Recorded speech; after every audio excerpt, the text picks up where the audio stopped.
Happy 4th of July! This coming Sunday, I will be preaching on the Gospel of Luke and the sending of the 72 by Jesus. But there's some really good stuff in the epistle reading that I won't be preaching on, the epistle of St. Paul to the churches in Galatia, chapter 6. It all begins with this, verse 1.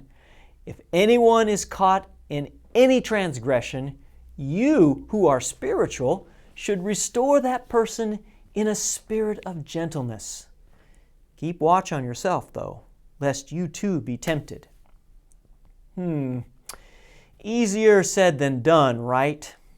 In family life, say nothing of congregational life, when we see someone doing something that's not right, we often swing hard for the fences to one extreme or the other.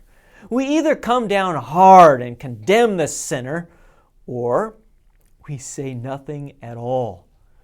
Both of these options are self-serving, in that if we don't like conflict, then saying nothing keeps the peace that we do like. And if we are more of a black and white, no gray kind of person, then coming down hard serves our own personal need to follow the rules and have everyone else doing everything the way they're supposed to be doing them.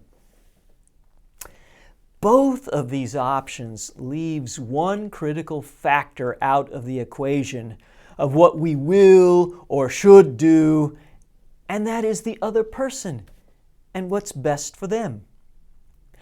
In a very practical way, St. Paul plots a course for us that puts the other person and their care first and foremost. He puts the situation in the context of spiritual care and love for the other person. And he describes everyone involved. You who are spiritual and the one caught in transgression. Anyone who is caught in anything needs help because, well, they're caught. It may be their own fault, I get that, but caught they are nonetheless and are in need of help. So what is the kind of help that they need? St. Paul answers, gentle help from someone who is in step with the Spirit of God. This, being in spirit, is crucial because it requires a sensitivity to the Spirit and the leading of God and a reliance on His Word and His wisdom.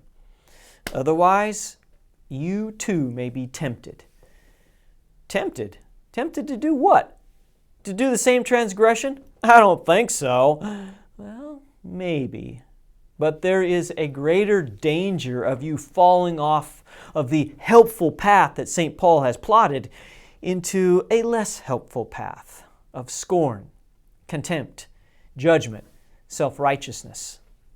Think of Jesus when He said in the Sermon on the Mount in Matthew chapter 6, "Why do you look at the speck of sawdust in your brother's eye and pay no attention to the plank in your own eye?"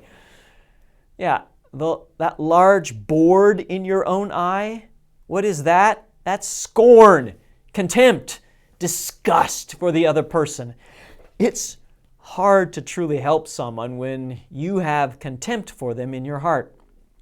First, Jesus said, remove the plank, and then you can help your brother with his speck. Got it. Easy, right? No. And that's why we might be tempted to just do nothing, say nothing. Yeah, but keeping the end goal in mind is what the spiritual person does.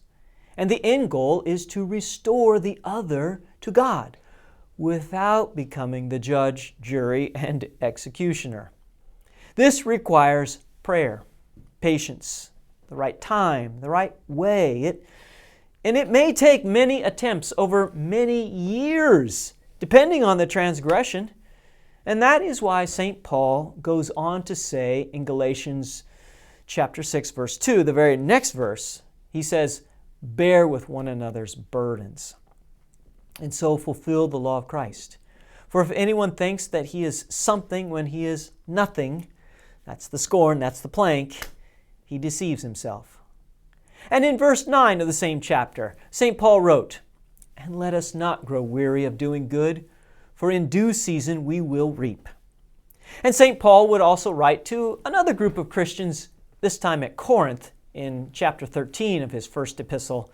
He said about love, "Love is patient. Love is kind.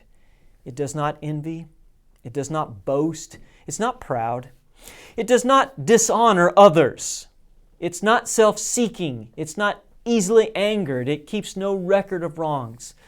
Love does not delight in evil, but rejoices with the truth. It always protects, always trusts, always hopes, always perseveres. Love never fails." The spiritual person relies on, prays for, and trusts in the love of God that is in them from Christ to do that very thing of loving the neighbor. So, may the Lord continue to lead and guide us who are spiritual to follow Him in restoring those who are in transgression and being restored ourselves when we have transgressed. All for love's sake and for the glory of Christ Jesus, whose name we bear. So I look forward to seeing you all then this Sunday in Bible study and worship. And this is the first Sunday of the month, which means at the Tyler campus, we have a special Bible hour for the kids and for parents and anyone else who wants to be there in the library. And this week is a painting party. Yeah, we're going to grab the brushes to paint. Going to do a lot of fun there. Also, be sure to register for the Ascension Grade School banquet that's coming up later this month on Saturday, July 26th. The registration link is down in the description box below. See you there.